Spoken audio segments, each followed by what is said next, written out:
You've stood in the baking aisle staring at two bags. One says cacao, one says cocoa. They look identical. They smell the same. One costs twice as much. You grabbed the cheaper one and spent the whole checkout wondering if you just made a mistake.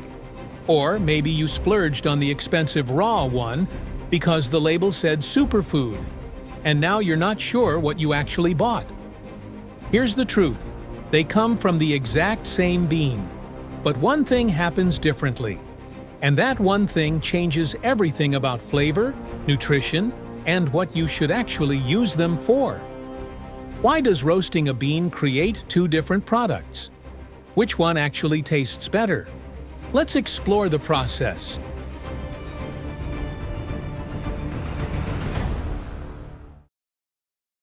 Both start as seeds inside colorful pods growing on cacao trees.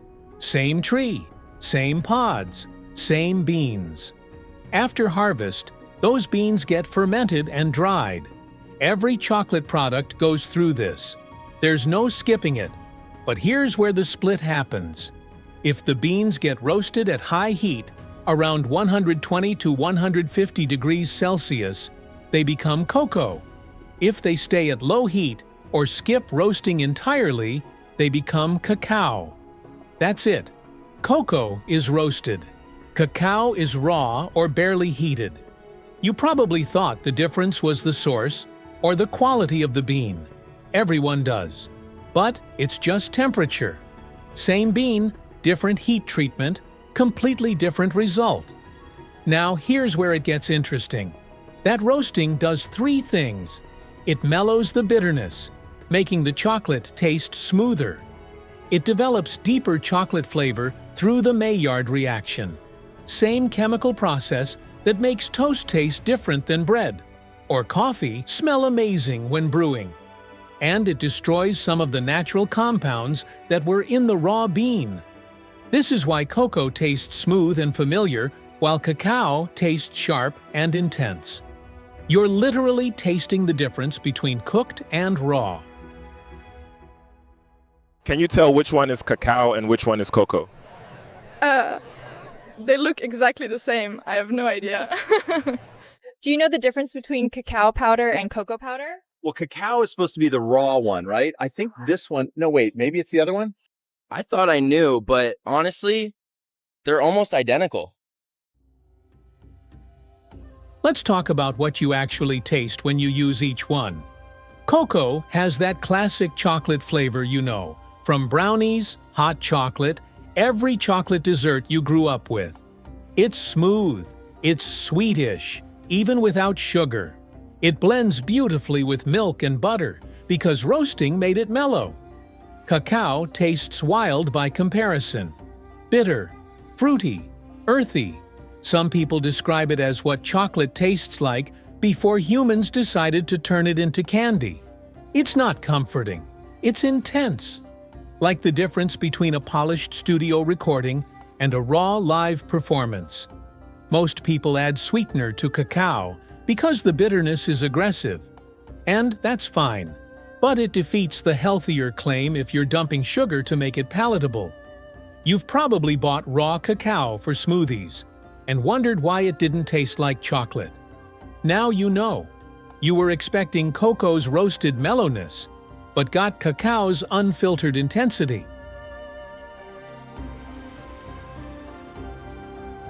But here's the kicker. The nutrition difference is real, but not as dramatic as marketing suggests.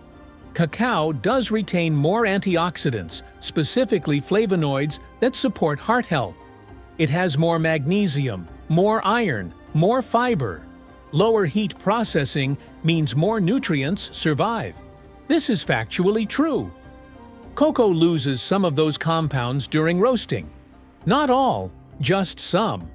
The high heat breaks down certain antioxidants.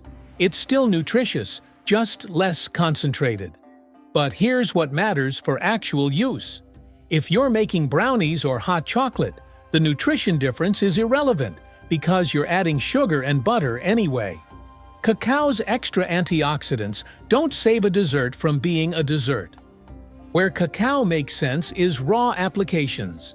smoothies, energy balls, topping for yogurt. Places where you're not cooking it again and you want that intense flavor. Where cocoa makes sense is baking. It reacts better with baking soda and baking powder because roasting reduced its acidity. It dissolves smoother. It tastes like the chocolate flavor people recognize. You've probably tried substituting one for the other in a recipe and had it turn out weird. Different acidity means different chemical reactions. Cacao can make baked goods taste bitter or affect how they rise. Cocoa in a raw smoothie tastes flat because it's already been cooked. So, which one should you buy? That depends on what you're making.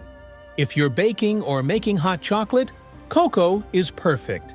It's cheaper, works better in recipes, and tastes like what you're expecting. The nutrient loss doesn't matter when you're making cookies. If you're blending smoothies or making raw desserts, try cacao. The intense flavor works there, and you get the nutritional benefits since you're not cooking it. And if we're being honest, most chocolate products you love, candy bars, cakes, hot drinks, are made from cocoa, not cacao. Cocoa is easier to work with, tastes more familiar, and costs less. The Superfood label on cacao is technically accurate but practically overstated. Yes, it has more antioxidants.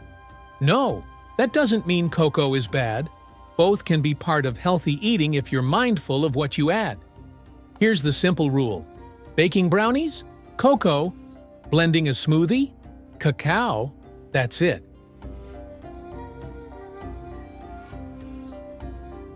So those two bags in the baking aisle aren't a trick question. They're the same bean treated with different heat. Cocoa got roasted for flavor and convenience. Cacao stayed raw for nutrition and intensity. One isn't better. They're optimized for different uses. You're not making a mistake choosing either one. You're choosing the right tool for what you're making. And maybe next time you're in that aisle, you'll grab the one that matches your recipe instead of the one with the fancier marketing label. Because you're someone who understands that superfood and better for you aren't always the same thing when context matters. That's the process. We reveal how things actually work, one story at a time. If there's something you'd like us to explore next, let us know. Until then, trust the process.